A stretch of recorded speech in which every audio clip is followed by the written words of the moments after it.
The Philippine duck is the only species of duck endemic to the Philippines, where it inhabits a variety of wetlands such as mangroves, ponds, marshes and riverbanks.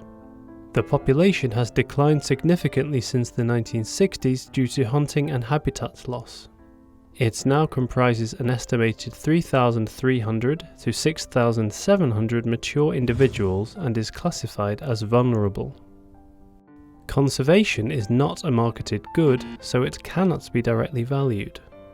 We employed a contingent valuation method to gauge the support and willingness to pay for Philippine duck conservation among 500 residents of Maguindanao del Norte and Maguindanao del Sur on Mindanao Island, a stronghold for the species.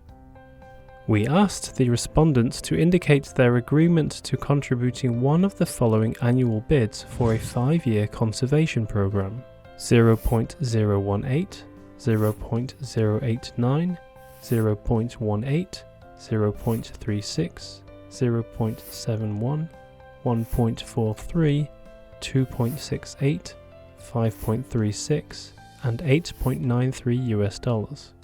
We also examined the impacts of sociodemographics, attitudes and knowledge about the duck on willingness to pay. Respondents rated their conservation attitudes toward the Philippine duck, that is, their belief that the duck is valuable to people and should be protected. The respondents expressed a highly favourable conservation attitude toward the Philippine duck.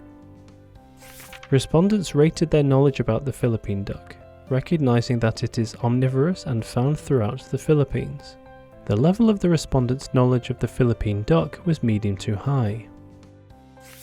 The respondents indicated a willingness to pay $0.60 for the conservation of the Philippine duck.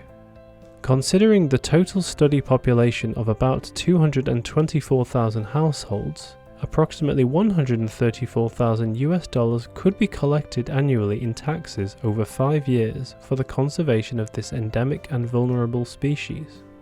Respondents with positive conservation attitudes and knowledge about the Philippine duck, as well as those with high household incomes, females and pet owners, demonstrated a high willingness to pay for the species conservation. Filipinos allocated $0.60, a substantial amount, for the conservation of the Philippine duck. However, they allocated a significantly higher amount of $4.33 for the critically endangered Philippine eagle. This discrepancy may be due to the eagle's high visibility in the media and because the duck study was conducted in the poorest region of the Philippines, while the eagle study was carried out in Metro Manila and the Davao region, the wealthiest areas of the country.